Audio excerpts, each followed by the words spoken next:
ಇವತ್ತು ನಾನು ಮಾಡ್ತಾ ಇರೋ ಪಲ್ಯ ಬಂದುಬಿಟ್ಟು ಚಪ್ರದವರೆಕಾಯಿ ಪಲ್ಯ. ಇದು ತುಂಬ ಚೆನ್ನಾಗಿರುತ್ತೆ ತಿನ್ನಲಿಕ್ಕೆ. ನಮ್ಮನೇಲಿ ಎಲ್ಲರಿಗೂ ಫೇವ್ರೇಟ್, ಹಾಗಾಗಿ ಇದನ್ನು ಮಾಡ್ತಾಯಿದ್ದೀನಿ.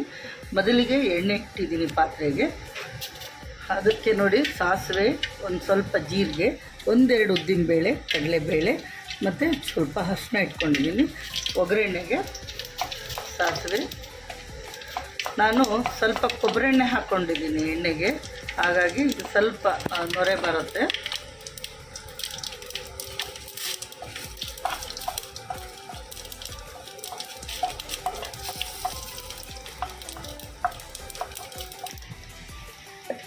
ಸ್ವಲ್ಪ ಇದು ಫ್ರೈ ಆಗ್ತಿದ್ದಂಗೆ ನೋಡಿ ಇಲ್ಲಿ ಬೆಳ್ಳುಳ್ಳಿ, ಹಸಿಮೆಣಸಿನ್ಕಾಯಿ, ಈರುಳ್ಳಿ, ಟೊಮೊಟೊ ಇಟ್ಕೊಂಡಿದ್ದೀನಿ.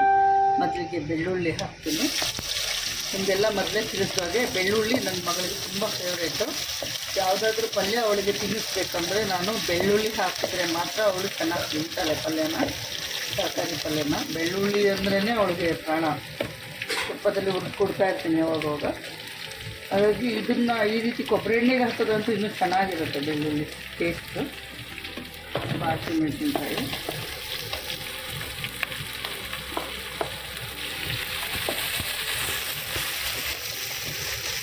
ಇಟ್ಕೊಂಡಿದ್ದೀನಿ, ಹಾಕ್ತಾ ಇದ್ದೀನಿ.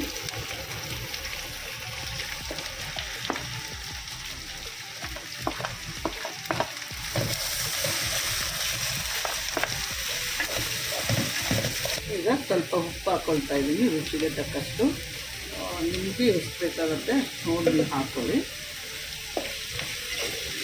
ಯಾವಾಗಲೂ ಈರುಳ್ಳಿನ ಒಗ್ಗರಣೆಗೆ ಹಾಕಿದಾಗ ಅದು ಬೇಯಲಿಕ್ಕೆ ನಾವು ಸ್ವಲ್ಪ ಉಪ್ಪು ಹಾಕ್ಕೊಳ್ಳೇಬೇಕು, ಆವಾಗ ಚೆನ್ನಾಗಿ ಬೇಗ ಬೇಯುತ್ತೆ ಬ್ರೌನಾಗಿ. ಟೊಮೊಟೊ ಹಾಕ್ಕೊಳ್ತಾ ಇದ್ದೀನಿ.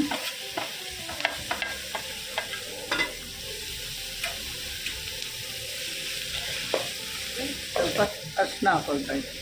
ಟೊಮೊಟೊ ಹಾಕಿರೋದ್ರಿಂದ ಅರಿಶಿನ ಹಾಕೋದ್ರಿಂದ ಬೇಗ ಅದು ಚೆನ್ನಾಗಿ ಬೇಯ್ದು ಮೆತ್ತಗಾಗತ್ತೆ.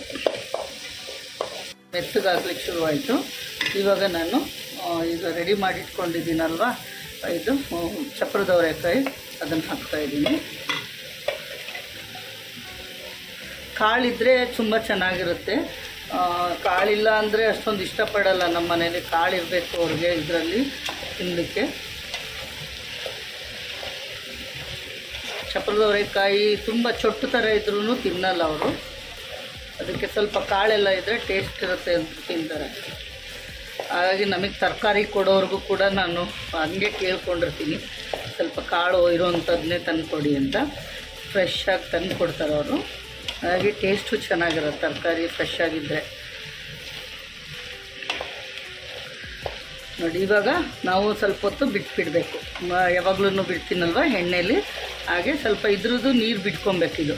ಹಂಗೆ ಬಿಡೋದ್ರಿಂದ ಟೇಸ್ಟ್ ಚೆನ್ನಾಗಾಗುತ್ತೆ. ಈಗ ಇದು ಚೆನ್ನಾಗಿ ಆವಿಲಿ ಬೆಂದಿದೆ,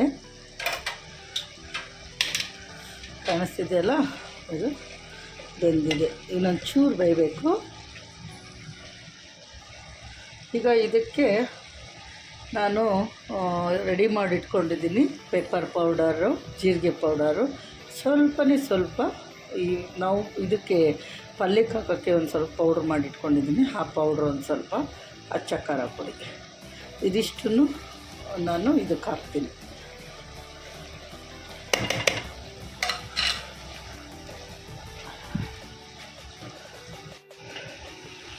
ಚೆನ್ನಾಗಿ ಈ ಥರ ತಿರುಗಿಸ್ಬೇಕು. ಪೌಡ್ರೆಲ್ಲ ಹಾಕಿದ್ಮೇಲೆ ಈ ರೀತಿ ತಿರುಗಿಸಿ ಕ್ಲೀನಾಗಿ ಇನ್ನೊಂದು ಸ್ವಲ್ಪ ಬೇಯಬೇಕು. ನೋಡಿ ಅದರಲ್ಲೇ ನೀರು ಬಿಟ್ಕೊಂಡಿದೆ. ಇನ್ನೊಂದು ಸ್ವಲ್ಪ ಇದರಲ್ಲೇ ಬೆಂದುಬಿಡುತ್ತೆ ನೀಟಾಗಿ. ನೋಡಿ ಇವಾಗ ಪಲ್ಯ ಆಗಿದೆ. ಎಷ್ಟು ಚೆನ್ನಾಗಾಗಿದೆ ನೋಡಿ, ನೀರೆಲ್ಲ ಡ್ರೈ ಆಗಿದೆ. ಇದಕ್ಕಿವಾಗ ನಾನು ಕಾಯಿ ತುರಿದಿಟ್ಕೊಂಡಿದ್ದೀನಿ, ಇದನ್ನು ಹಾಕ್ತಿದ್ದೀನಿ. ಇದು ಚೆನ್ನಾಗಿ ಕಾಯಿ ತುರಿ ಹಾಕಿಬಿಟ್ಟು ತಿರುಗಿಸ್ತಾ ಇದ್ದೀನಿ. ಇವತ್ತು ನನ್ನ ತಮ್ಮದಿರು ಬಂದಿದ್ದಾರೆ ಮನೆಗೆ. ಭಾಳ ಖುಷಿ ಆಯಿತು. ಅವರು ಇವತ್ತು ವೀಕೆಂಡ್ ಇರೋದ್ರಿಂದ ಇವತ್ತು ಬಂದಿದ್ದಾರೆ. ಭಾಳ ದಿನ ಆಗಿತ್ತು ಬರದೆ. ಹಾಗೆ ಅವ್ರಿಗೋಸ್ಕರ ಸ್ಪೆಷಲ್ಲಾಗಿ ಪಲ್ಯ ಮಾಡಿದ್ದೀನಿ. ನನ್ನ ತಮ್ಮ ತಿಂದ್ಬಿಟ್ಟು ಹೇಗಿದೆ ಅಂತ ಹೇಳ್ತಾನೆ. ಸ್ವಲ್ಪ ಅಮ್ಮನ ಮನೇಲಿ ಕೊಟ್ಟಿರೋದು ಹುರುಳಿಕಾಳು ಪಲ್ಯ ಇತ್ತು, ಅಮ್ಮ ಕೊಟ್ಟು ಕಳಿಸಿದ್ದಾರೆ. ಅದ್ರ ಜೊತೆಗೆ ಇದು ಸ್ವಲ್ಪ ಪಲ್ಯ ಹಾಕಿಬಿಟ್ಟು ಕೊಡ್ತೀನಿ. ನನ್ನ ತಮ್ಮ ತಿಂದ್ಬಿಟ್ಟು ಹೇಗಿದೆ ಅಂತ ಹೇಳ್ತಾನೆ. ಅವನಿಗೆ ಪಲ್ಯ ಎಲ್ಲ ಅಂದರೆ ಭಾಳ ಇಷ್ಟ, ತರಕಾರಿ ಪಲ್ಯಗಳು. ಅವ್ನು ತಿಂದು ಟೇಸ್ಟ್ ಹೇಗಿದೆ ಅಂತ ಹೇಳ್ತಾನೆ. ನೋಡೋಕ್ಕೆ ಸಿಕ್ಕಾಬಿಟ್ಟು ತುಂಬ ಚೆನ್ನಾಗಿ ಕಾಣ್ತಾ ಇದೆ. ಹೆಂಗೆ ಬಂದಿದೆ ಅಂತ ನೋಡೋಣ.